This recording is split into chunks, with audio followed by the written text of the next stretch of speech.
I think I need to up the energy on the intros. I can do the intro. Hey, we're Oh here. yeah, you've got great energy. Alrighty, hey everyone. Sick. Yeah, that was awesome. That was really, really good. Come for the content, not the intros. Today, Stefan puts me in the hot seat on episode 7 of Sandbagger Sessions. Really good stuff right there. Welcome back to Sandbagger Sessions, episode 7. We are stoked to have you here again this week. Something else I've been told, I need to plug the socials more, the subscribe, the like. So we'll do it at the end, but the only way we can keep this going is if you guys help us out. So if you're watching on YouTube or if you're listening on Spotify, Apple Podcasts, wherever it is, it's just a click of a button. Just smash the like button, smash the subscribe button. We're YouTubers now. Man, speaking of that, I fell asleep today with Brian Bros on YouTube. And then have you ever fallen asleep with something in the background? Then I always fall asleep. Yeah, but then your dream becomes what's happening. So then I was in the Brian Bros video and George the whole time's doing that, plugging the subscribe, plugging this, and eventually in my dream I remember saying to Wes, being like, man, that's all he does, he just plugging everything over and over, and that must have just been happening in the background. Yeah And it just all blurred together, and that was my day when I was having my nap today. Well, I mean, this is the reason these guys are getting 1 million views. Anyway. Yeah, it's the reason they want to play on the PGA Tour. Cool. Yeah, so like I said, welcome back. Episode 7. We're on a bit of a roll here, and really enjoyed last week's episode, which I think is our best so far. I'm biased, but... Yeah, you listen to them. I try not to listen to too much, but we throw it on every once in a while at Celtic just to get some views. Get the streams up. Yeah, just we actually have no people watching. It's just that, just us watching ourselves. Yeah, so exactly. Sweet. So if you're watching this in 5 years' time when we got 1 million subscribers, this is where it all started. Started here before we're in our real studio. Yeah. Cool. Okay, so this week, talking about listening, you're probably going to do a lot of listening today because you're going to I'm going to check out today. I'm just going to let you talk. I'm actually not going to interview you. I'm just going to let you talk. You could have another nap. That'd be sick. Yeah. Go for a beer, too. Go for a beer. Yeah, sorry. Do you have any? No beers. And it is the PM, but, All right. We'll get you one tonight. Okay. So yeah, Steph's Won't I be paying for that? What's that? I'm pretty sure I'll be paying for that, but all right. Yeah, so today Steph's going to be interviewing me. Who am I? How did I get started in golf? But before we do that, obviously it's off season right now, but lots of kind of chess pieces being moved, things being happening, promotions events, qualifying events, things happening. So just want to touch on a few things that have come out in the past couple of days. Because I think some of them are kind of a little bit, I've got some spicy takes anyway. Cool. So curious to hear what you said. But we had a bit of a crack at Liv last week, and again, I don't have anything sort of against them, but my thing will sort of continue this week. So Thomas Dietrich, I don't think it's official yet, but multiple sources. It's all but official that Thomas Dietrich is signing with Liv. Of course, the WM Phoenix Open winner on the PGA Tour last year, first-time PGA Tour winner. This one, to be honest, surprised me. So he's signing with Liv. At the same time, Akshay Bhatia got an offer from Phil Mickelson's High Flyers to join, but he rejected that. And at the same time, Dustin Johnson's Four Aces signed with Under Armour. And the reason I brought this up, I saw a tweet from Josh Carpenter on Twitter, and he posted this article, Four Aces signing with Under Armour. He's like, it's been a great off season for Liv. And I commented and I said, look, I'm genuinely interested how you call this a good off season. You had one of your marquee signings leave. You have, I think everyone that rejects an offer is almost as powerful as the people who leave. And so someone like Akshay Bhatia, up and coming name, he's one of those names which are starting to circulate around households now. He rejects the offer. And then somehow it's news that a team signs with one of the sporting brands in the biggest declines right now in Under Armour. And yeah, so they lose Steph Curry, but they get a league that nobody watches. Yeah. Real cool. And like, look, at the end of the day, for me, it's about the golf. I just want to see good golf. I'm not anti this or pro that or whatever it is. Yeah, I've got some criticism coming up with the PGA Tour shortly. But, for me, I'm like, I give this a C-. I'm like, you didn't fail, but you're just staying afloat. Yeah, I mean, Thomas Dietrich's 32. He's got one win on tour, makes a shit ton of cuts. It's a name. But for me, it does not matter. I don't think it is. And look, no, it's a name. It's just literally a name. No shade to Thomas Dietrich. I'm a fan. Yeah, but I'm a golf fan. Like, he's a great golfer. Like a lot of these guys, like all of these guys are. Most people, they lost way more in Brooks than they gained in Thomas Dietrich. It feels like they're just signing more and more Europeans. Him being from Belgium, right, and almost going after the European tour instead of the PGA Tour. Yeah, it's just a non-story for me. They also that's signed. Great. So I'll just cut this out. No, I mean, it's just it just is what it. They signed the young lad Elvis Smiley, Australian. Who again, dude. I don't know who that is. I think he just got his card. He's only played 4 events on the PGA Tour. Yeah, again, not European, Australian, but still, it's just. I don't know. They feel like they're spinning their tires. At the end of the day, the product's boring as hell. Yeah. And they still can't even get they don't even get close to enough views as TGL does. And I got some thoughts on TGL later, but it's just something that happens. It's a big year for Liv in the sense of what are they doing after What are they this? doing? Yeah, and right now it's silly. Now there's some silly things that have come out that Pat Perez took his year off last year and broadcast on the tour. Well, because he worked for Liv, he's still suspended for the Champions Tour for a year this year. That makes no sense. Well, yeah. Right? Like I think he probably didn't play last year so he could go play the Champions Tour thinking. So, I mean, PGA Tour is always moving the goalposts. Yeah. Liv is just expanding them of like, hey, yeah, now anyone could come in here. We're Yeah, throw some anyone money can at it. leave. Yeah, whatever. But I do wonder, I think this year is going to look as whatever it does. And if it goes the same way, I wonder what it looks like next year, if it still exists or what it exists like, or if they're maybe come back to the table and, I don't want to go over the merge bullshit again because who the hell knows there. But it's just, I'm sick of this crap of like separating the game and moving players around, and people think it's exciting and no one gives a fuck. Yeah, that's fair. I truly don't know a single person that is actually like watching Live on purpose. Like, I don't know a single person that's going like, yeah, I can't wait to watch my cliques this week. Like, no, it's become like the joke of the room, and they don't even realize they're the joke. They're the butt of the joke. Yeah, it's just it's annoying. Well, and you talk about the PGA Tour because as critical as we are of Liv for different reasons, I'm also going to be critical of the PGA Tour because you touched on Pat Perez. So Liv is hosting their promotions event this week. Yep. And there's reportedly been several withdrawals from that promotions event. Yep. So like I don't quite know how it works, but the Asian tour is one of the feeder tours into the into Liv. So like Nick Vogt, who I'm a big fan of on YouTube, he's another New Zealander. I saw he was sort of warming up to play that promotions event. Now I don't know who has withdrawn. These are rumors, but basically those people withdrawing because PGA Tour sent out a whatever like, hey, just remember, as soon as you step foot on that tee box, like you 1 year ban, and that's not a 1 year ban from the PGA Tour. It's anything that is PGA Tour sanctioned, which I just think is ridiculous too. Because last year there's some names that were playing in that event last year that played on the PGA Tour last year. So again, we're moving the goalposts. 100%. I'm looking at it. They have their kind of press conference or press document here, and they're like, the current field, it says this, and I find the wording very funny. The current field features many standout names. So many standout names.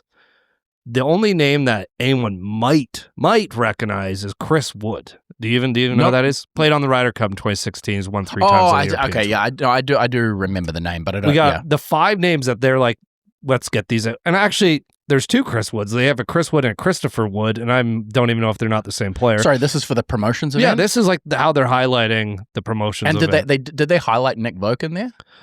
No, it's Chris Wood, Pablo Areno, Miguel Tabarena. Nice, I'm nailing these names. Christopher Wood and Alex Levy. Alex Levy is a 5-time DP World Tour winner. Okay. Like, kind of a good name, right? And then there's also random names in there, like Anthony Kim has to go back. Yep. Apparently Ben Campbell, Matt Jones. But like, again, who gives a fuck? Like, I'm going through these names and well, they're not needle movers, and yeah, they might be in their respective countries, and maybe I'm, being a little biased because I don't know a lot of these names because they're not big names, but like the names of those people that maybe would have showed up to do that, right? Like that may have withdrawn. Like I'm looking at like an Ollie Schneiderjans is on there and a Wade Ormsby, even though he already played on that tour. He's 45. It doesn't really matter. Like, yeah, what are we doing here? Well, it's who cares at this point? It's tier 2 golf, right? Like that's like if you talk. I don't watch a lot of soccer, but if you want to talk about the Premier League and the second division, this is second division right here. Yeah, exactly. There's some names in the Champions League that could be playing in the Premier League that just currently aren't, right, and have the talent to do it. Absolutely. So it's just again, but just quickly, like when you talk about PGA Tour, like the goalposts constantly moving. So, like you said, last year that was different. It was different. Then they've slapped this threat of a 1-year ban. Then you've got the other inconsistency. So Pat Perez didn't even play, just broadcast. They slapped a ban on him for some reason. Obviously, you had the whole Wesley Bryan saga, who didn't even play in a live event, just played on a YouTube video thing sponsored by Live, but that was a 2-year ban, not a 1-year ban. And then you have Grant Horvat in the same series, who at the same time, after that YouTube video comes out, gets a sponsor's exemption into the Barracuda Championship. Yeah. Like what? Like, well, I do wonder if, because everything I've heard is that the PGA Tour's like head office there, run by Roll-Up now, and he's basically cleaned house and brought in a whole new team of people. So I feel like the goalposts have moved and they're going to continue to move even further. And whether that's in a good way or a bad way, and whether it's to protect the tour or be like, hey, let's just make it the best product. Like if I'm the PGA Tour, why don't you just make it the best product? Like, no, exactly. I guess you don't want people to come and go and things along those lines, but it's a members run tour as well. And so that's where, some guys are like, well, yeah, if I'm on the Champions Tour, I know I've had some hot takes on that in the past, but like, it's so hard to get on that tour. It's the hardest tour to get on. And it's even harder now with the changes that they've made, right? Where there's no Q school, that if I'm those members, I'm like, fuck no, don't let Pat Perez in. So I get that. But I also don't get the sense he was a broadcaster. Like how fresh is this guy really going to be coming? Yeah. So yeah. I don't know. I just really don't care. Yeah. I'm just sick of the whole back and forth. And, I don't know. I just don't know. Just move on. Find a new show. The other thing that I don't know about, well, actually, I do know about. This is ridiculous, and for me it sucks because I'm a big fan of this guy. Vijay Singh pulled the earnings exemption. Yep. At 63 years old to basically, and I'm going to word this very strongly, take a spot from someone else on the PGA Tour. But did he? Because he earned it. But the exemption is ridiculous. The exemption is you talk about the Champions Tour. This is a guy who should be on the Champions Tour. This is a guy who we want to see on the Champions Tour. All of those battles with Tiger, and exceptional golf. We talked about Phil last week. Was he top 10? Vijay Singh, maybe not top 10, but he's certainly up there. Got a case to be made. Yeah. For sure. And like I think it's a ridiculous exemption, and I think it's poor form from Vijay. Well, that's kind of Vijay's thing. But I mean, my counter to this, and I don't have a dog in the fight and really care. I don't think Vijay's moving any needles, but no. Tiger could do that, and no one's going to bat an eye, right? It's kind of the same thing, right? Phil, what if things change and Phil, that's how he gets back, right? Yeah. No one's going to, well, that might be different.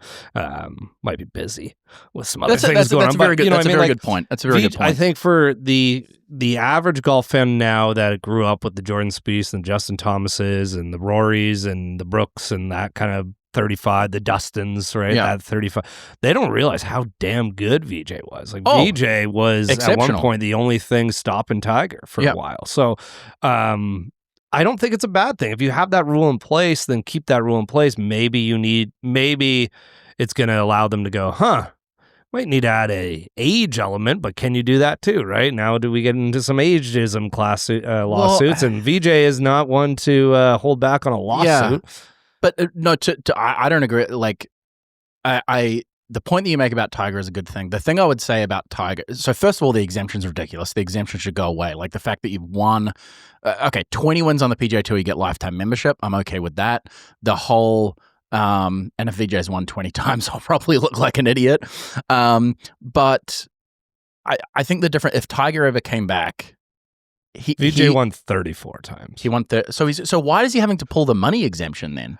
The money, I'm sure the status is different based on the wins versus the money. So I'm sure there's some sort. He gets into more events or something. Probably some sort of more events, or maybe it's less events, or who the hell knows. But at 63 years old, like you say, this guy's not going to move the needle. He's not going to be able to compete.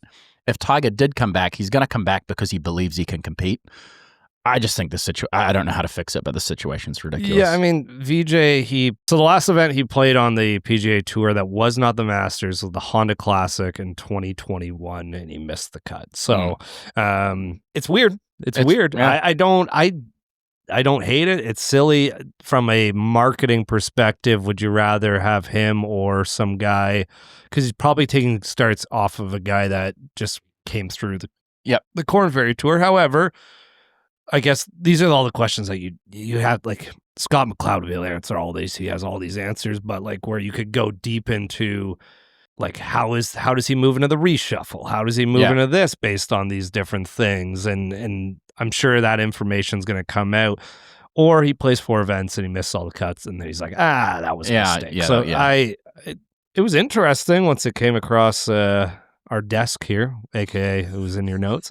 And I did see it on Twitter earlier this week, but it's just it's another one where I guess this is January news cycle right now. Yeah. Right? Yeah, like it's exactly. like, oh, these little things are happening. No, there's some exciting stuff, like a lot of new brands coming with new products. Like the Mizuno's coming with a crazy cool new driver. TaylorMade's got their new QI4D out. Cobra's new 3D printed irons look absolutely so cool, right?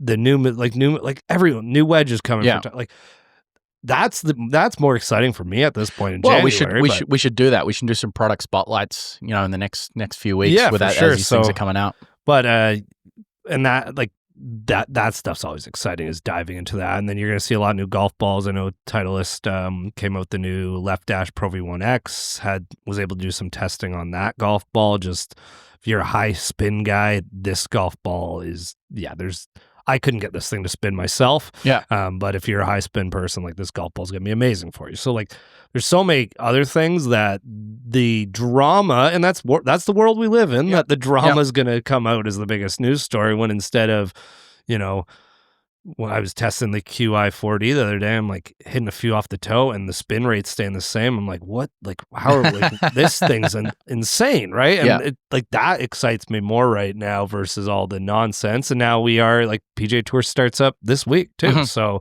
next week we'll be able to break down an actual PGA Tour event, which is cool. But for now, it's the live bullshit and TGL on TV. Also, just quickly, and we don't have to spend too long on this, but there were 6 PGA Tour rule changes announced yesterday.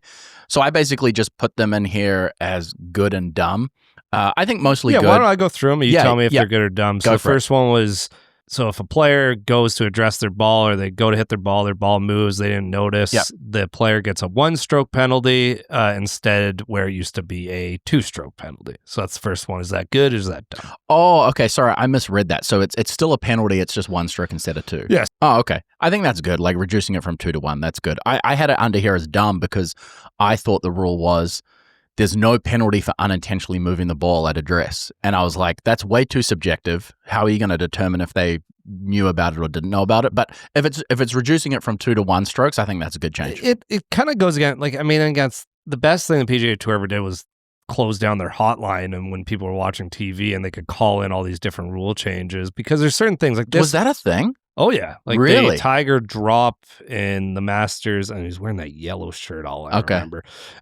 He got like, I think that was the final one. Someone called in, "Hey, did this wrong? You should have dropped here, yada yada yada," and then he got a penalty afterwards. Like, so you like they used to have that, but where this came from was that like the case that probably drove it was in 2025 at the Open. Shane Lowry took that practice swing, and in his practice swing, when they zoom in the camera to, further than the eye could ever see, the ball, like that is like, even that, like, what advantage are you gaining? Should it really be a penalty anyway, right? So I guess why it exists as a penalty is because, well, people are going to do it over and over until maybe they get the lie they want, but that's a different scenario. So I think that's the idea behind that one. I'll give that change a B. Yeah, it's just is a change. The limited or extended relief for an embedded ball. So basically, if a player's ball comes into rest in another's pitch mark, he may take free relief. Now, a lot of people are going to think this means into a divot. No. Which is not what they're saying. What they're basically meaning is, say you hit a ball short of the green, it's soft, and it hits and makes that like an indentation. But yeah, like it basically hitting into an indentation that isn't their own. The old rule was if you hit it there and it's stuck in your own, well, then you got relief. But now if it's somebody else's, now you get relief too, which is a great rule in my opinion, though I'm supposed to be asking you. The reason why I say that is because how do you prove whose it is? Oh, like exactly. You're hitting it from 200 yards away, you're not going to know. I remember Wyndham Clark last year. I can't remember the tournament, but there was this, because you talk about pace of play, right? Yeah. It was like a 7-minute delay while they slowed down the video footage in slow-mo. Was that his pitch mark or was it someone else's? Like, this one gets an A for me. Good change.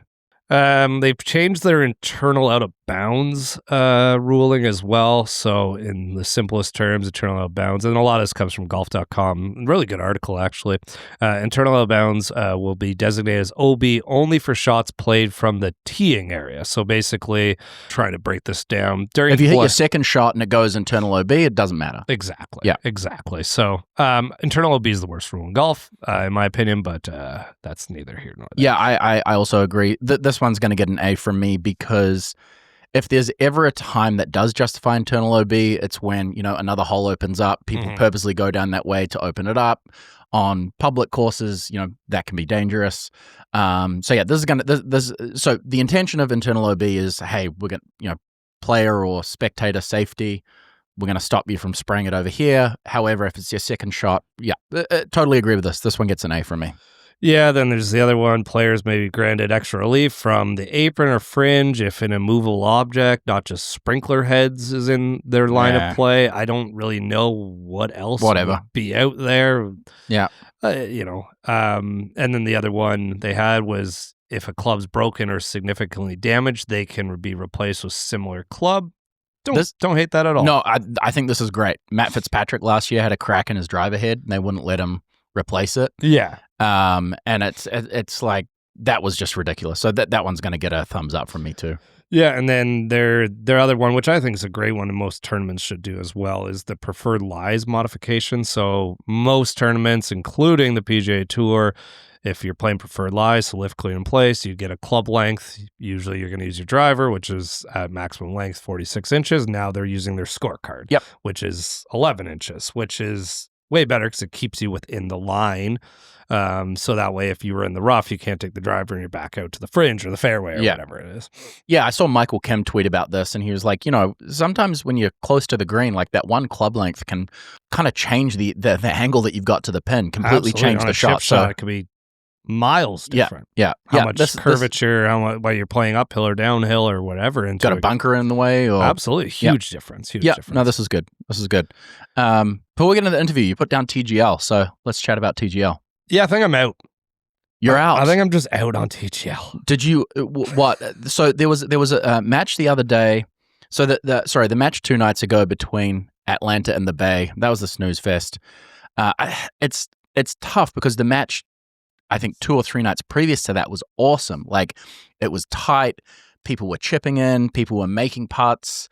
and it came down to the last hole. I see what you're saying. Like it's very up and down, but you're just out. I don't know if I need to watch 3 hours of it on TV. Like I found out on their website that they basically condense the whole thing into 3 minutes on their website, and you can just watch this 3 minutes of it.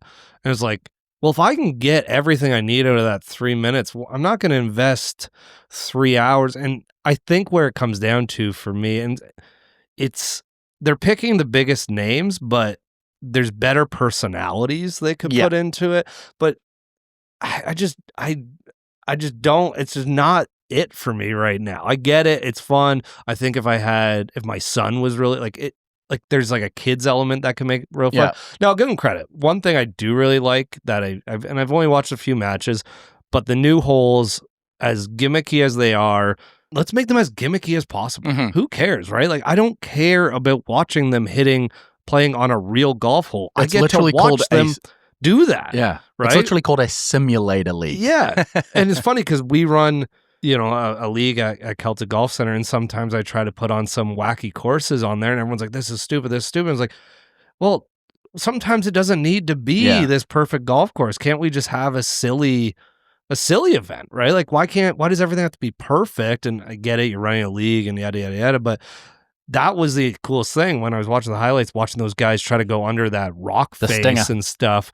That was way cooler than, them hitting just a drive on a regular hole. It's like, well, that gives me nothing. So I wonder if they'll go more that direction and then have one real hole every once in a while. But the current format, I just don't think it's for me. And it doesn't mean it's not a good product. I'm not saying that. Maybe I'm not who they even targeted either. Yeah, right? well, but I mean, when you say you're not necessarily saying it's a bad product, a good product is one that a lot of people want to use or watch or whatever it is. So if there's more and more people in your boat, then it's not a good product because you're not going to have an audience. But I mean, it's getting the views though. That's the thing. Like it's getting way more views than Live. Yeah, I think it was 500, 600,000. The other night.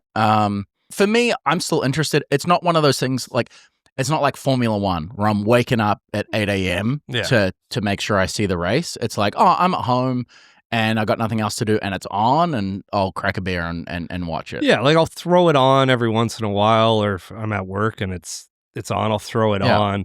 I think for me, if I'm going to actually sit down and watch it, the players matter the most. Who's playing. I think Billy Horschel's really good on it. Rory's pretty good on it. Tiger's always really good when he was Shane playing. Lowry. Shane Lowry. Those are the personalities you need to make that work. But like, I love Corey. He's not going to come out. He's not a personality fit for that. He's not. Yeah. And he's got a really, like, if you get to know him, he's a pretty funny guy. But I think he's just got that kind of Canadian hockey brain into him of like, just kind of very straightforward answers. Like, imagine a Brooke Henderson on here. Like, how excited she'd be. Like, that's got to be her favorite word, is how excited she is. I'm so excited. It'd be the dullest thing ever. But maybe that's an option. Why aren't there women in the TGL? That could make it way more exciting. Well, to your point, they announced the LTGL coming next winter. Well, there you go. Yeah. But why are we doing two separate? Combine them. Put it all together. Yeah, I agree. Totally. That's way better. We've spoken about this before, having a combined teams event. Well, if we've highlighted the women's game needs to grow and the women's TV product needs to grow and getting viewers on there, I hate to break it to you, the way you get that happening is by combining them with the men, because it, like, whether it's right or wrong, most golf fans, if there's the men's game on TV and the women's game on TV, they watch it. Yeah, they're gonna go to the men's game. But if we can combine them, where hey, Rory's playing with Lexi, or wish I picked Nelly, any other name, Nelly, but like, especially the Korean golfers that we really don't know about that are so good, like, bring them in, get them out there, get them their personalities with the guys, show the differences in there. Be so much more exciting. Like, that would make me tune back. Yeah, no, 100%. Now, women's only TGL league, is that making me tune back in? I'm gonna be honest, no. That does nothing for me. You're not even tuning into the guys one. I mean, put it in front of the eyeballs that are already there. Exactly. You know, exactly. If you want to make if your goal is to grow that side of it and use this strategic alliance you may or may not have, and who the hell knows anymore, then actually do it. Yeah. Yeah, Right? 100%. And maybe that's their way of eventually merging Live and them together. I don't know. But right now in its current format, like, it really comes down to who's playing for me if I'm even going to tune in for an hour. Yep. Fair enough, for sure. Well, folks, that's it. That's the most exciting part of the episode. We're going to talk about me now. So if you've been here for 25 minutes, you can see you later, subscribe, and we'll talk about me for a bit. Yeah. Hi, Cole's mom. This is for you. And maybe Catherine. No, she doesn't care about you. Yeah. Just same thing we did the other week is just kind of learn about yourself and the game. So let's go way back for you. Obviously, you know, growing up in New Zealand, less about golf, but why don't you just talk to me about that initially? Just growing up there, now that you've lived in Canada for so long, like, what is the biggest cultural differences, I guess, from there now that you've lived here for this long? Yeah, Canada's cold as fuck. Yeah, other than that, yeah. No, well, in the winter it is. New Zealand is an amazing country. If you haven't been, you must go. It's a long way away, so make sure you got at least 3 weeks if you're in North America. But you know that corner of the world, you know, Australia, New Zealand, Southeast Asia, it's awesome. I love New Zealand. I'm a Canadian, but New Zealand will always be home. And I always enjoy going back there. My move to Canada was, you know, career motivated. You know, like the job that I do now if it exists in New Zealand, it's extremely kind of niche or a very small market for it. They just don't have sort of the technology base that North America does. And any, you know, successful technology company in New Zealand ends up relocating to the Bay Area anyway. But New Zealand's awesome, man. Like, you know, you want to talk about weather, where I'm from, it's 25 degrees in summer and 15 degrees in winter, year-round golf. So a lot of people are like, dude, why did you move here?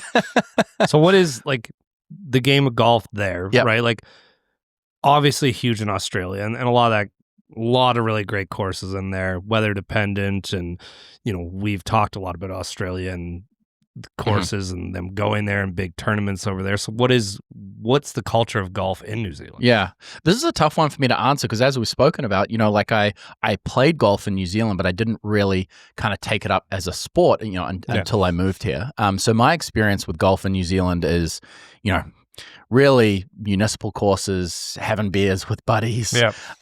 So, you know, I remember you described your first round of golf, you know, a couple of weeks ago. And to be honest, when you asked me about cultural differences, one of the decisions to come to Canada versus somewhere like the US is New Zealand and Canada, culturally speaking, and in terms of golf as well, are very, very similar. You know, renowned for sort of, you know, very friendly, very welcoming people.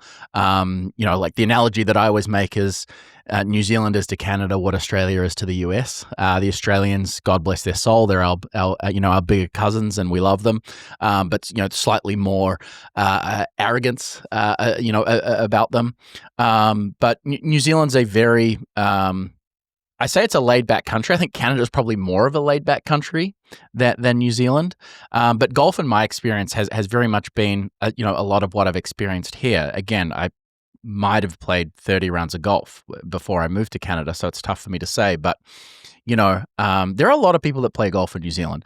There's a huge, and this may have changed since I moved here. I've been in Canada almost 10 years now, but there's a huge Korean community that golfs in New Zealand. So a lot of Korean immigrants, and they have children, so huge Korean presence. Obviously, you know, everyone probably knows the name Lydia Ko. Her parents, I mean, she's Korean but born in New Zealand.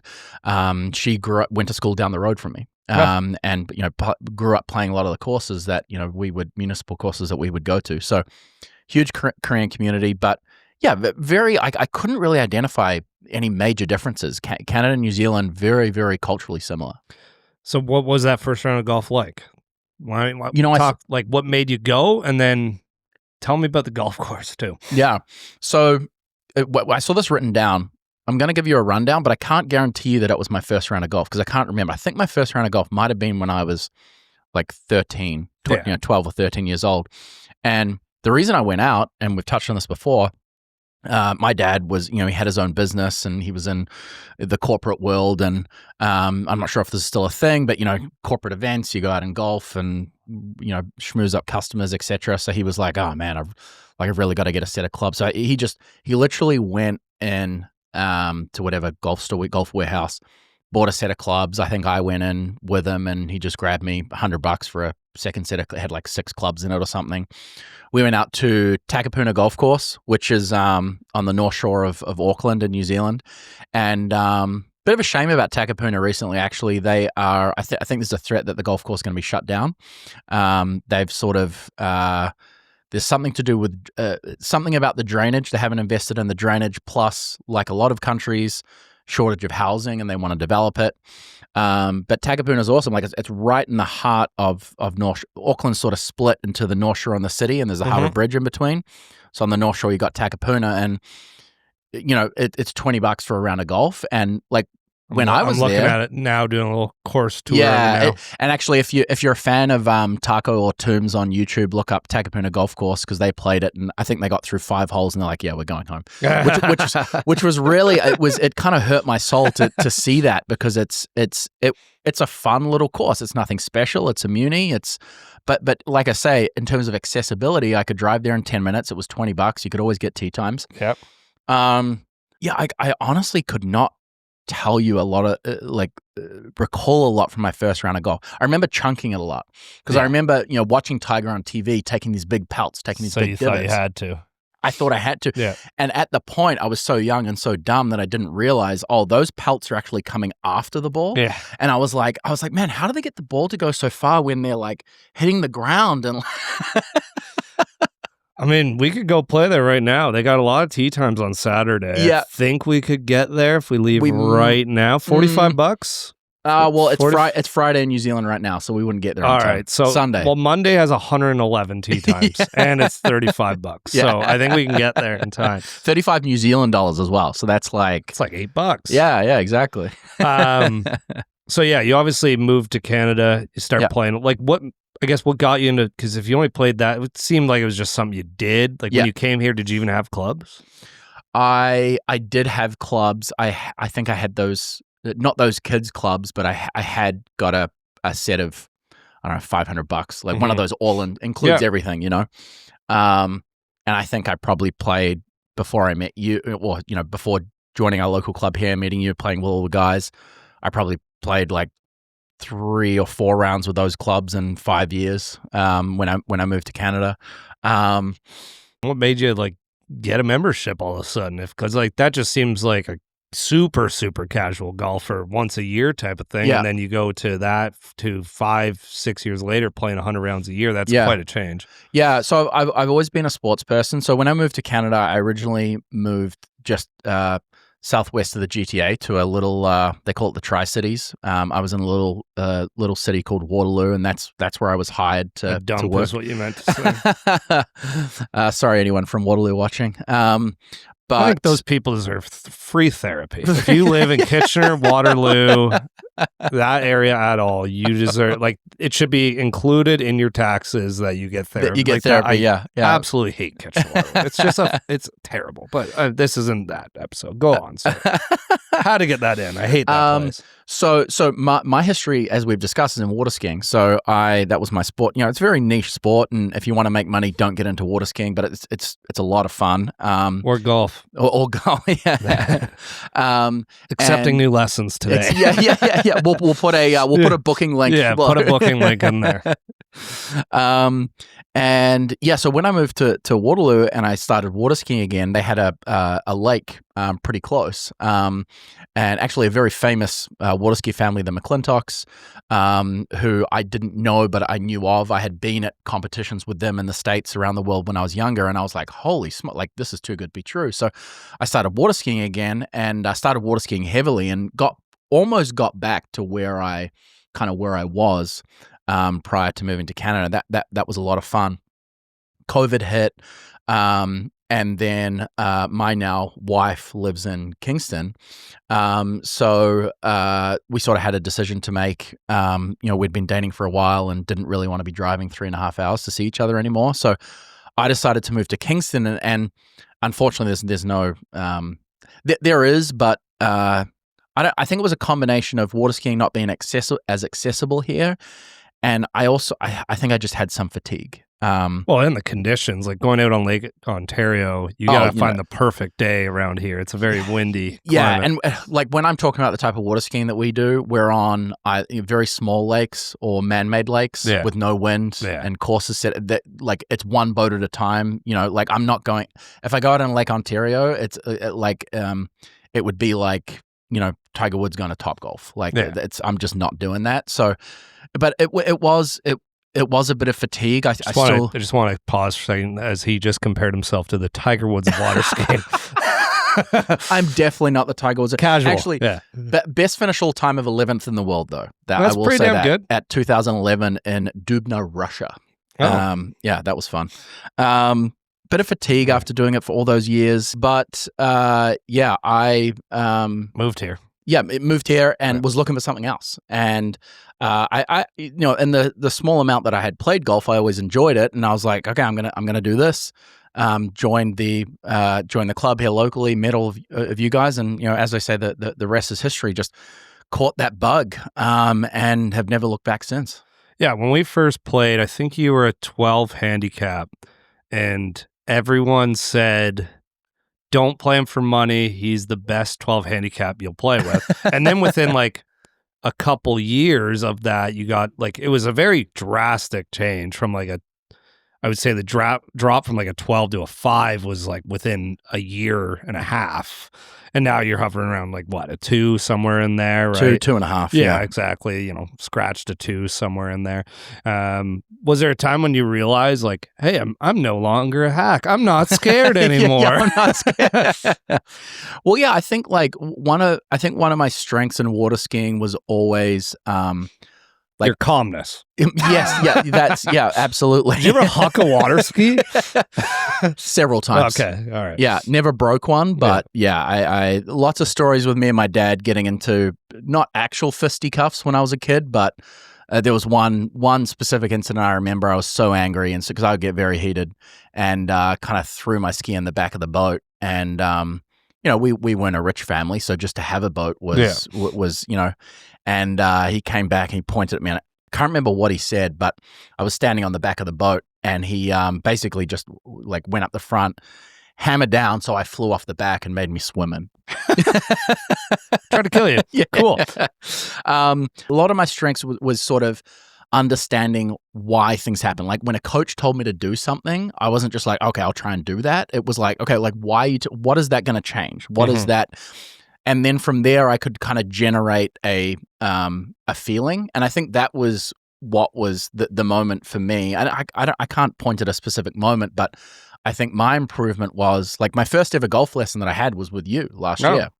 But it was just like, for the record, at that time he was a 5, and now he's a 2. Yeah. Booking link below. But like I'm not one of these guys that like watches YouTube videos and like, oh, I'm going to go out and try this. Because I think, to my point, a lot of people who do that, they don't understand the why. They're like, oh, Rick Shields told me to, I don't know, do this with my hips. I'm going to try that. Whereas for me, it was more about like, okay, I'm slicing the ball. Why am I slicing the ball? Then I started learning about swing path, face angle, stuff like that. And I'm like, okay, well, if the ball is going right, it is a fact that your club face is open relative to the path of the ball, right? Yeah. So that was sort of the moment that I think for me when I really started understanding what different parts of the golf swing do. And by any means, I'm not an expert, but I kind of focused on 4 to 5 key things to take me down. Which for that, like, I'm not saying YouTube and TikTok and Instagram teaching is a bad thing. What you kind of highlighted there is, so the why of the face being, you understand what's causing the issue. The why of where that is coming from could be a number of different things. And too many people see a YouTube video and go, oh, my face is open. Here's a solution, right? But you could be already doing that solution, and it might not be it. It could be something else in the swing. So the hard part for that is you almost have to try 4 different methods on the YouTube one to make sense. But if you try the first one, well, how is that affecting something else? Which is why I don't even coach myself half the time, right? Like I work with a coach still. PJ, I always say when people are like, oh, like when do I need to stop lessons? I always say, well, every PGA Tour event has 156 players in it, and there's 156 coaches there, unless Bubba Watson's there, who claims he didn't have one. He did. It was always a lie.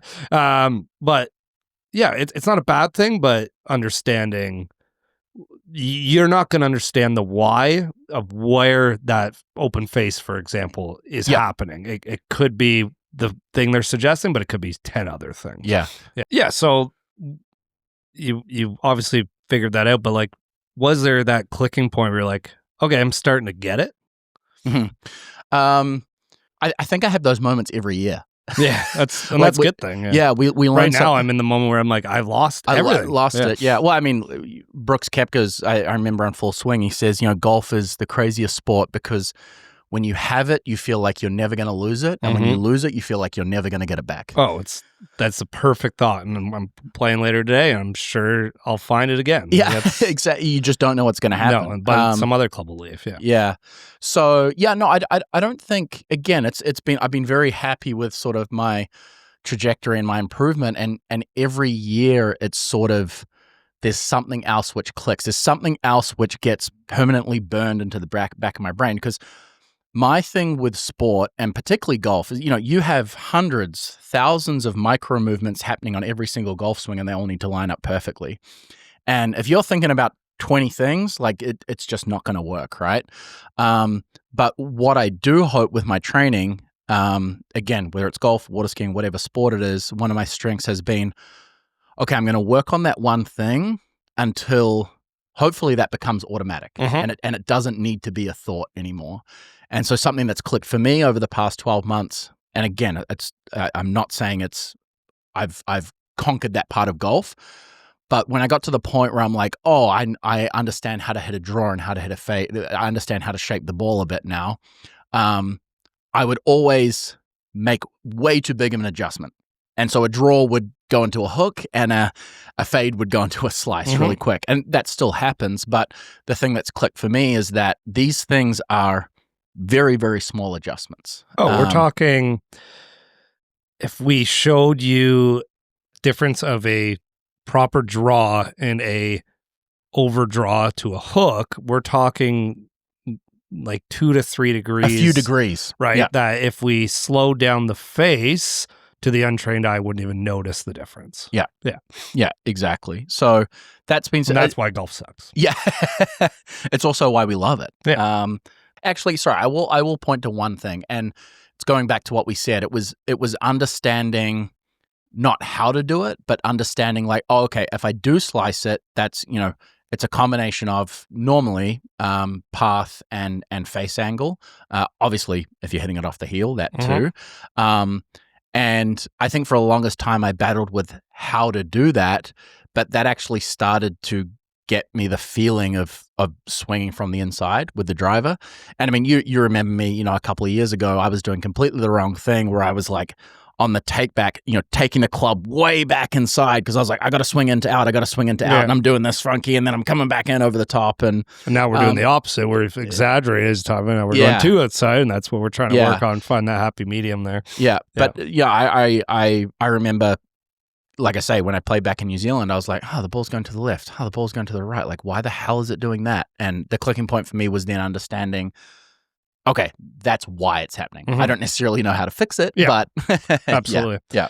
Let's go a little different route. Like, how would you change the game of golf? Like, if you had a magic wish to just change the overall game, what would you change? Ooh, like professional game and like anything. Anything. Yeah. I mean, I think my mind, whenever I get a question like this about sport, my mind immediately goes to, okay, what are there things that we can do to get more people involved in the game? Golf doesn't really have that problem right now. Not right now, but it's historically, and I have a feeling we're going to see a decline just based on economics. Yep. Unfortunately, in the world right now, but historically, peaks and valleys, right? Yep. So we're at probably the highest of the peak from a playing perspective that golf's maybe ever seen. And that it's just not sustainable, as we know. Yeah. So I think the one thing, this is a pretty intangible thing. I'm not sure I have an answer. But I bought my wife a set of clubs last year. She's got a friend. They got clubs. She's got clubs. I would try and figure out how we can expel this feeling of embarrassment, for want of a better word, for newer people. Yeah. So, like, even when we go to the sim now, Catherine's kind of very less so than she used to be, but apprehensive. I'm like, hey, I'm playing with so-and-so and so-and-so. Come join us. She's like, no, I kind of want to go when it's just you and me, you know? That's it's the same on the course. There's this going back to a conversation we had a couple of weeks ago, the stubbornness, stuffy, elitist feeling. And I think to a certain extent, some of that has a place in the game maybe, but, how do we, for people that are coming to the course, how do we remove that feeling so that they can actually go out and enjoy 18 holes, rather than looking over the shoulder the whole, am I doing the right thing? Did I stuff up there? Did I, how do we remove that intense feeling? Yeah, I think that would be a good topic. I want to get Christine Fraser on the podcast. She's a course designer from locally, but works all over the world with some very big names. That's something that she's talked about in the past of like, once it's pointed out to you, you do not realize how poorly designed most golf courses are for the forward tees. And that's a big one that's pointed out to me. Like, I'll see a hole, I'm not going to call out a golf course. I think that's unfair, but let's just call out like a random 400-yard par 4 for the men, right? Or the back tees. We don't need to say the men. Old adage. I'll apologize for that now. The kind of old adage was basically like, okay, here's that tee. 10 yards or 15, 20 yards ahead to the next, and then the next. And it's just in a straight line. Well, that isn't the same hole, right? It's not being played in the same design in that sense. And that can frustrate people, and they don't necessarily understand that, right? Because now that forward tee is actually lining somewhat up for a different bunker or something else. The other thing that pops up into me from an embarrassment standpoint that I can name 3 courses maybe, unless there's a starter, but even the starter is only one thing where just like literally markers of where you're going. Here's hole 2, right? Like anytime there's a marker of, you're at hole 2, it's once you're standing on the tee block, right? Like that, like little things like the sign should be at the green, behind the green, like hole 2's this way. And like once you get the tee block, it should be beside the tee block, facing outwards towards where you're coming from. Bathrooms, things like that. Like we don't have to worry about that too often. But like how many courses can you think of where there's 5-6 bathrooms on the golf course? Not many, right? And that's like from an embarrassment and accessibility standpoint is huge. I agree with you 100% on that take. Well, I saw an article on Twitter not that long ago, and it was, I can't remember who it was from, but it was like 16 things you must read before you step foot on a golf course. Yeah, and I was like, that sucks. Like if I have to know 16 things, why would imagine any other sport? Like imagine going bowling and you had to read an article at the door about that. So. Yeah. Sorry, we're just going to give you an induction here for an hour before you're allowed to go bowling. Like, so completely on the same page. It is getting better, but unfortunately, and it can be not the most welcoming environment at times. For sure. Has golf changed you at all? Like as a person? Like, has it changed the way you think about things or anything in general, knowing that you spend so much time out there on the course? Yeah. It's definitely given me gratitude and appreciation. We spoke about, you make a joke about me being very calm. I'm not calm. And one of the things that I hope to change about myself is being a bit more level-headed on the golf course. Maybe make a goal, no club tosses this year. Yeah. You failed it already, but maybe make a goal. we can start from scratch. But just definitely gratitude and appreciation. I think, any day on the golf course is a good one, even when you have those supremely, whether it's weather or bad play or a combination of both. I enjoy every single minute out there.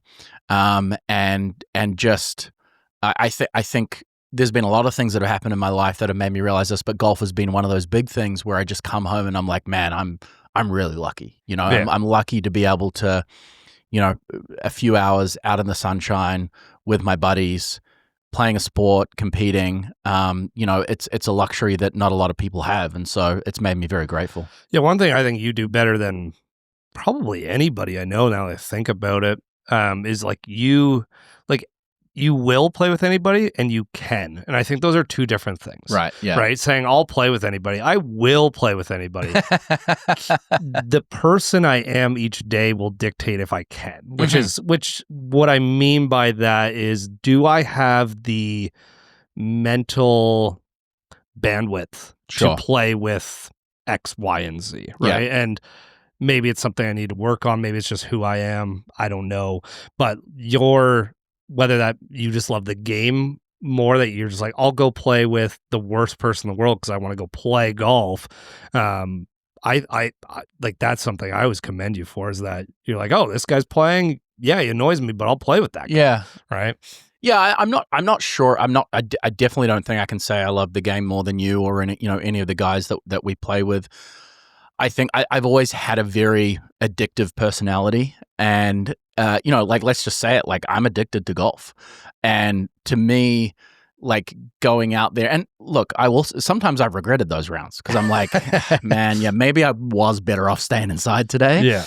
But most of the time I'm like, hey, that is better than no golf. So yeah, and that's sometimes where I struggle, where I'll go and play inside on a beautiful summer day because I'd rather be alone. Yeah.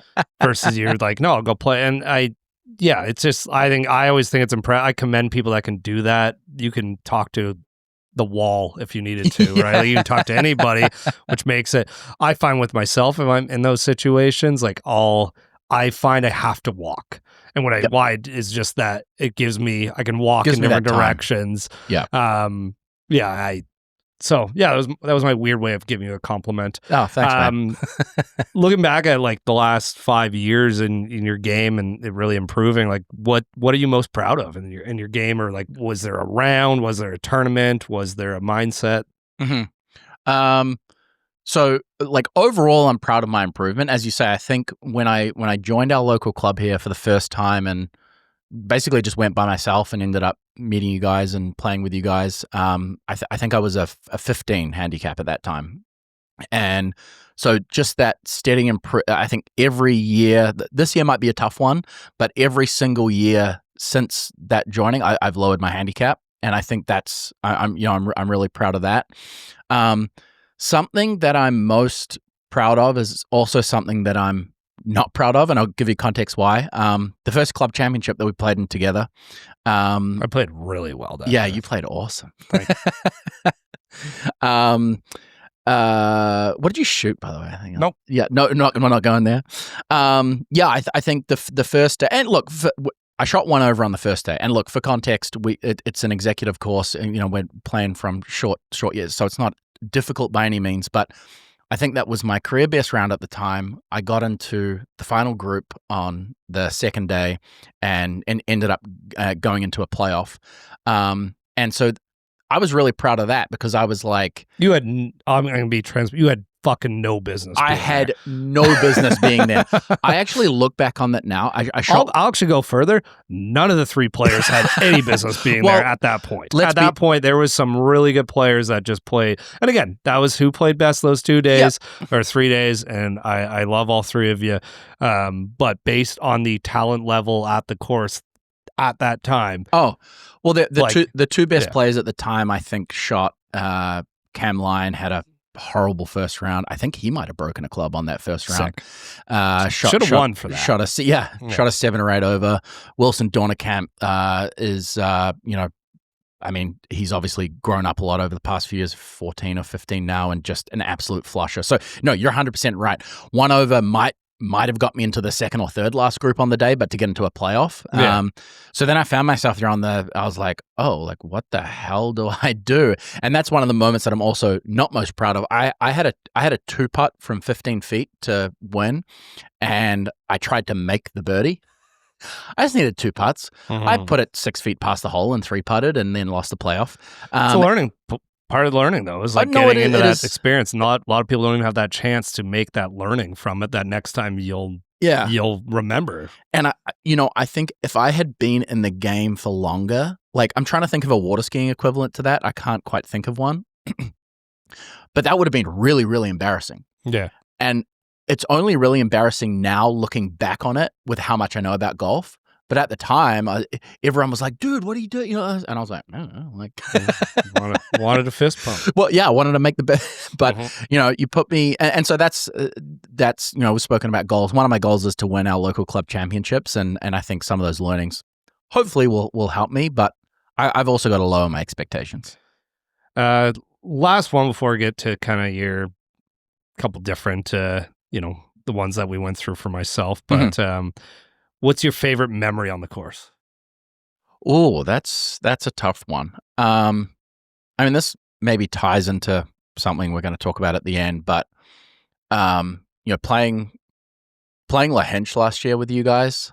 I know I almost want to like pick more of a like, oh, I shot a low score or like whatever it was, but and I know it's typical to be like, oh, you played a great course, so that's a great memory. But honestly, that is that was I said this a couple of weeks ago. That was top 10 moment of my life. Like the 32nd ranked golf course in the world in another country with my buddies, and probably the best weather that we had all that trip.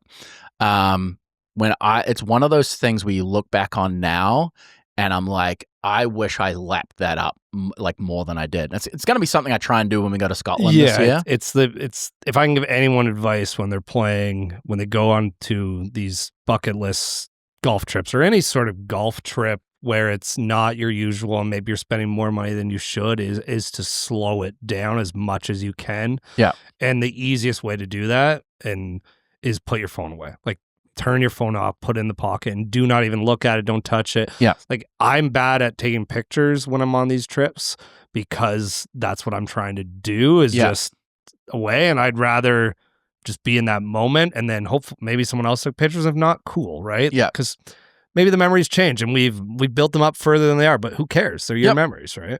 Well, and it's like I think about that photo of when not talking about golf for a second, but when LeBron made that shot to be the leading all-time point scorer in the NBA, and you know, there's the photo and the crowd, and every single person has a phone up except one guy, and there's Phil Knight, the founder of Nike, sitting in the front row just like this, and I'm just like that. I think that exemplifies what you're speaking about, because that was, like I said, I wish I had something, I guess, less cliche to say, but that's top 10 moment. That was absolutely awesome memory. I'm looking forward to more of those.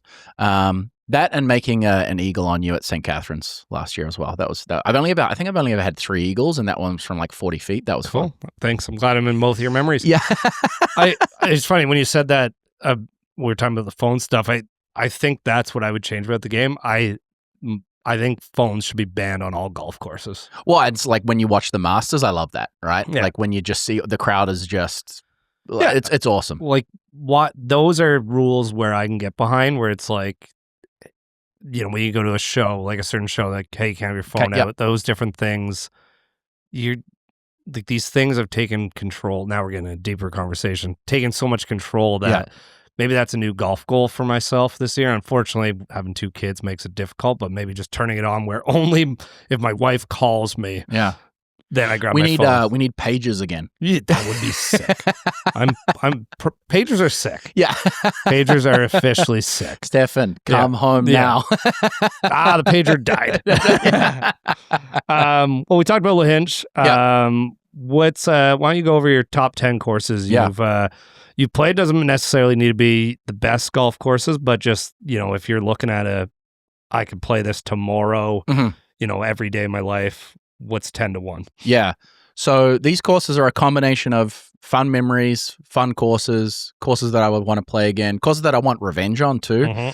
Now, I'll preface this again, like my involvement in golf is very, very recent. So I'm going to call my list a lot more probably mainstream than, you know, my appreciation for golf. I have a very different appreciation to golf courses than you do. You know, I think you know a lot more about things like architecture, what makes a good hole. I don't have any of that. This is just my list of courses that I was like, that's sick. I would go play there again. Number 10 is Galt Country Club in Cambridge, back down in the Tri-Cities. Had an opportunity to play there with it. Yeah, absolutely. So this should be higher on your list. Yeah, based on where we're going. But hey, that's fine. Actually, you know what? I might swap 9 and 10. And look, I'll be Maybe we'll just go through these in without any order because I was in a bit of a rush with these. Because now that you say that, I think you're right. I think this would rank higher. But well, you go 3-1 as your yeah. But yeah, no, this is a super. I haven't played in a number of years. I had a acquaintance at Shopify that I was lucky enough to get on there with, and hey, sponsor us. Yeah, sponsor. So yeah, super fun golf course. Pretty tight in a lot of places. Very tight. And I would. It's also a course I would love to go back to because again at the time I didn't even have a handicap when I played there. Right. I'd love to go and see what I could shoot there now. Number 9, we played this just last year, and true to form, you were right. Love this entire golf course except for one hole.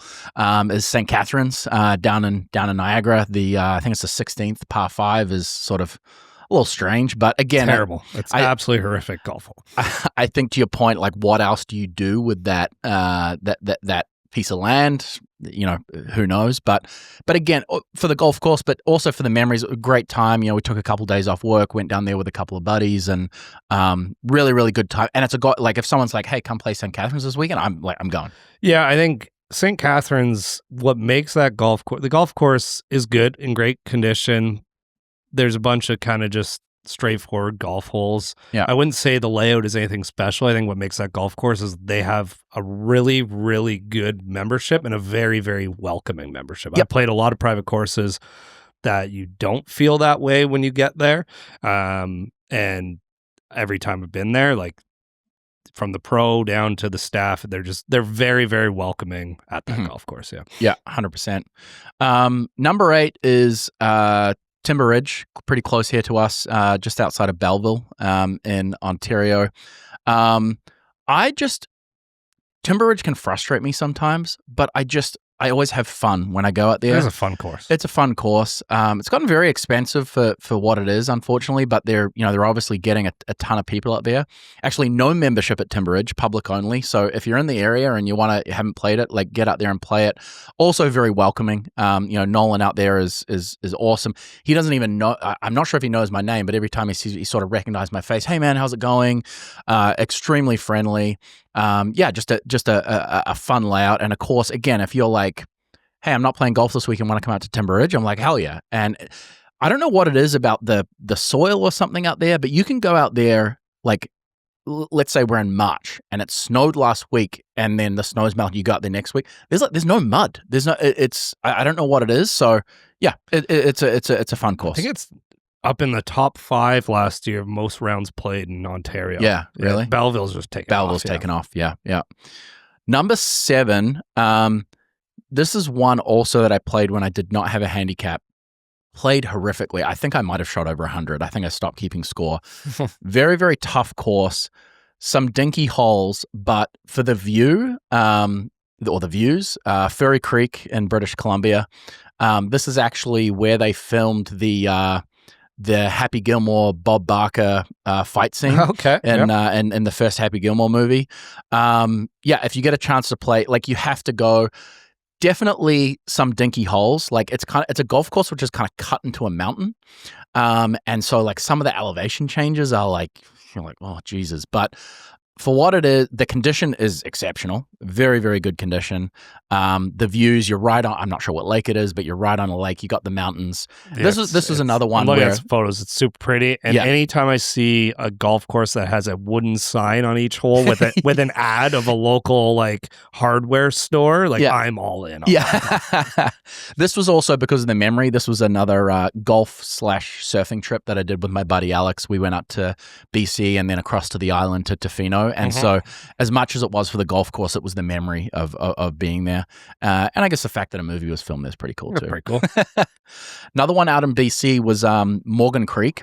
To be honest, I didn't know this golf course. Honestly, when me and my buddy were planning this trip, we were just like, okay, we're going to go golf and surfing. And I just Googled like top 10 courses in Vancouver or around Vancouver. We went to Morgan Creek and we walked up to the starter, and he's got this like very deep broadcasting type voice. Welcome to Morgan Creek.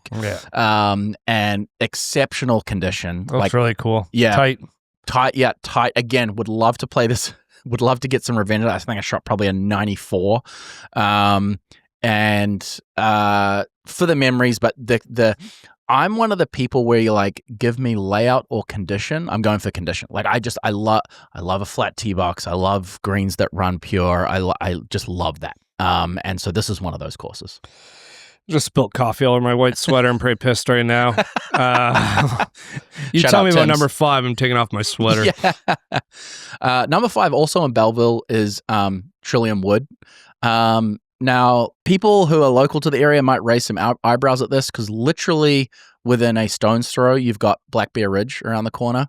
And Black Bear Ridge is not on my list, only because Black Bear's your fucking ass every time. Yeah, kicks your ass. Fantastic golf course. Would you, when we played on the sim and you're like, would you want to go and play Oakmont all the time? Black Bear's one of those courses for me. I'm like, awesome course, fantastic condition. Yes, like if someone's asking me to play there, I'm going to go.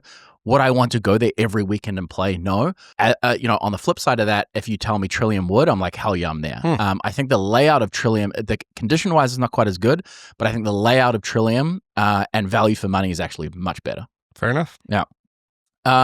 Number 4. Okay. These 4 are actually in order now. There's a couple here which were also on your list. Number 4 is the Island course, and actually 3 of the last 4 are all from our Ireland trip last year. But the Island course in Ireland, I don't know where in Ireland, but it is in Dublin. It's also the Island Golf Club. Island Golf Club. Sorry, I've changed my notes. Yeah. But that was also, very friendly, very welcoming course, as pretty much all the places in Ireland were. I would love to go back here and play this, not in 70-kilometer-an-hour winds or 45-mile-an-hour winds. But from what I didn't play that great that day, but from what I remember, very good condition. But also another one where it's a fun layout. I felt like that day, I played 3 different golf courses. Like they're all very different segments. It's a true champions golf course, like champion course. Yeah. It's exhausting. It's tough. It's in that really wind, tough. It was exhausting. But yeah, it's a great golf course. I definitely would go again. I think there's other courses in the area that I think get a better reputation, maybe just have a better layout, yada, yada, yada. But no, it was a great course. Awesome. Yeah, awesome. No, I would go back for sure. Number 3, also in Ireland. Maybe the weather had something to do with me ranking it this high, because we did play it in really good weather, but this was Ballyliffin. And I think also I enjoyed this because this might have been our 4th round. I can't remember. It was less linksy and less dunes. And I think at that point I just had my ass kicked by... It was still very linksy, just the dunes weren't as huge. Severe, yeah. And so, like you say, still links, not a parkland course, but again, like you're right, it was right on the ocean, with the lads, the memories. Yeah, you should put in some of the videos you have here. Yeah, I was thinking about that. I got a bunch on my phone. I'll put together a small clip because, just tons of fun, and I just had fun on that golf course. If you ask me to go back, I'm definitely going back. Yeah, no, it was a great course. This course we played didn't host the Irish Open, but it's hosted the other course there has hosted the Irish Open a few times. Yeah. Number 2 is Mayakoba in Mexico. This is actually a pretty funny story. So I went to an all-inclusive in Mexico last winter. I was trying to tee up some golf while we were there, but it was a couple's trip. So I just had my buddy who were going, and I was like, here's how much it is. He's like, man, I think I just want to go and have an all-inclusive. So I was like, okay, all good. Like, we won't play golf. And then we ended up meeting a British couple there, and how we met them, me and my buddy Tully were standing on the side of our pool, and 17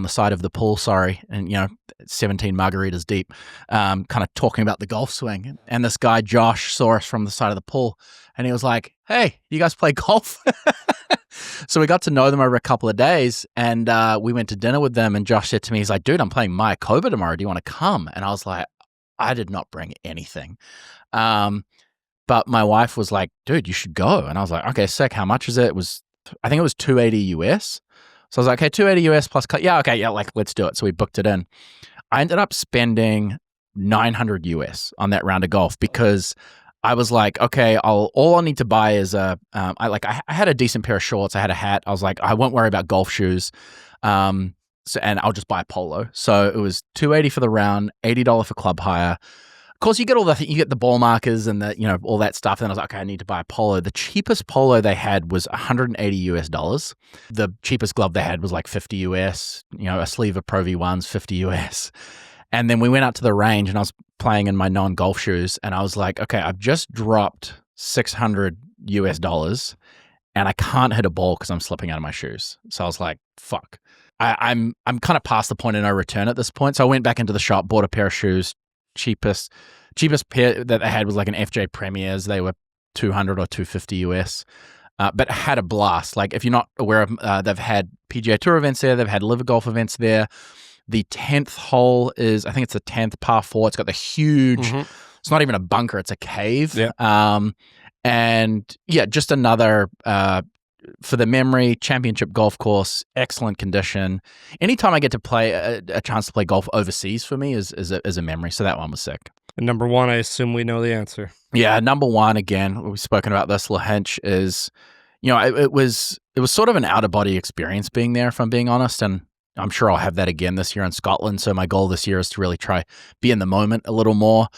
Try not to worry too much about how the golf game is going. But this, I just cannot say enough about this golf course. And to be standing on the tee blocks as, some of these players have been.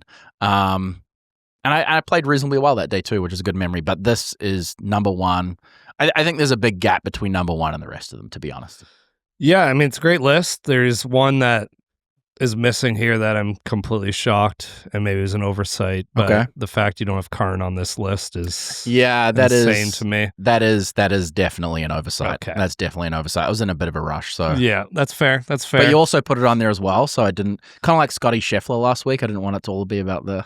Yeah, that's fair. But no, Karn is, man. You did such a great job with that trip because. Apart from some of those days that are super windy and we're like, oh, we're exhausted. Like, I would play all those courses again. It's super, super fun. Oh, even going back to Letterkenny. Yeah. Interesting little Parkland, linksy, weird course, but absolutely. And the fact that we were jet lagged and it was raining and then sunny every second hole was. Yeah, I think that's the biggest thing that golf trips is don't go out and try to be a bag tag person. Right? Like, go play some of the big ones that you want to play. We're going to Scotland, playing the old course, right? Yeah. But go play these other ones that aren't as well known, that are almost just as good, right? And Karn is one that is way off the beaten path, right? And you're never going to go there. But like, Scotland has insane golf courses that you've never even probably heard of because they're not, Turnberry or the old course or, something else with a Trump name in front of it, right? Yeah. Like, go to these other courses that, you're going to pay a tenth of the price and you're going to have just as great of an experience. And Ireland's full of those golf courses. All right, what's on the bucket list? Okay. Give me three. Yeah, wrap up on the bucket list. Now, again, I'll preface this. I'm sure I have some oversights here because I don't have the golf course knowledge that you do, but three that I would pick. So first one, and I very much hope that we get to do this later this year, is the old course. Call it cliche, call it whatever you want, but I think this is one of those things when I'm lying on my deathbed and I'm like, I played the old course. That'll be one of the things I'm thinking about. I hope. It's one where, like, if we get there and they're like, "Hey, there's one spot for you or I," like, I'll give it to you because for you to get that experience, you've got it on. You got it on. No, video, I absolutely would, because for you to just have that experience and knowing, like, if it happens, I'm caddying. I don't care if they let me or not, but.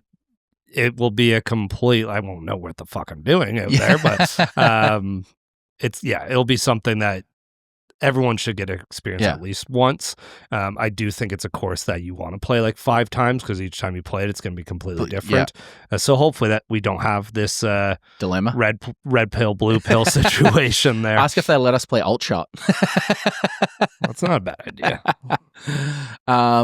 Second on this list, I'm actually going to reorder this here because I'm going to go the other ones third. But second is Pebble Beach. Again, I've heard you talk about Pebble Beach a lot.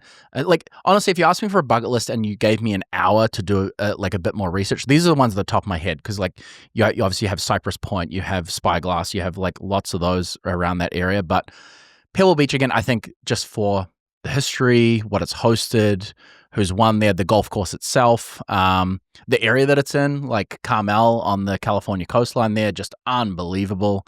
This is much like the old course, very much something I hope to make happen. Yeah, I don't think I had it on my bucket list. I don't think you did. I think I'd rather play Spyglass, but Pebble's one for a long time where I was like, I wouldn't pay it. But I think if I'm there, like, I'm going to pay it. Oh, yeah. It is a really cool golf course. There are some okay holes. Like, the first hole is kind of boring, but there's a stretch in there that you're not going to get anywhere else once you get down to the water. So I think it's a great course. Yeah. On everyone's and the 18th, obviously. Like, I'd be nervous over that tee shot. The back nine's really damn good there. Yeah. And last one for me, I'm taking it back to my homeland here. And there's several reasons why this is on my bucket list. So Tara Iti, or Tiare, so that they've built 3 golf courses there. They have Tara Iti, which is the private one, which I think is like 20th in the world now. And then they have the North course and the South course. I'm not sure if the North and the South are, but they're semi-private or public or like whatever it is. But obviously Tara Iti would be the one for me, but obviously being completely private, that might be a bit tough. But give me any one of those 3 golf courses that I haven't been. There's several reasons for this for me. Obviously, it's in New Zealand. But when you see those photos of Tara Iti, like with the ocean, I used to surf right down there every weekend. There wasn't even a golf course there. Yeah, there wasn't even a golf course. And I actually remember when I surfed, there was a big sort of, I guess as there always is with any sort of commercial development, there was a lot of opposition to it. But I remember, not long before I moved to Canada, that was going under construction. And so to see that, my dream there would be, we wake up, we have breakfast, drive out, have a surf in the morning, jump out and go play golf. That would be awesome. It would be a pretty sick day. Yeah, absolutely. I like that. Well, that's cool. Thank you for breaking all that down. I think next week we're going to call it the blind episode. I'm going to bring something to you blind. Yeah. And you're going to bring something to me blind. Oh, okay. And we'll go over our 2 different topics. Okay. That, maybe we have to answer questions. Maybe it's a game. Maybe it's live reactions. Who knows, live reactions. But we'll call it the blind test. The blind test. Yeah, I love it. I love it. All right, guys. Episode 7 done and dusted. As always, really appreciate you being here. As we mentioned at the start, help us out. Smash subscribe. Follow us on socials. I think we're at 37 subscribers now. So I'm going to talk to the camera for a second. Okay. You give it a pep talk. No. Here's the thing.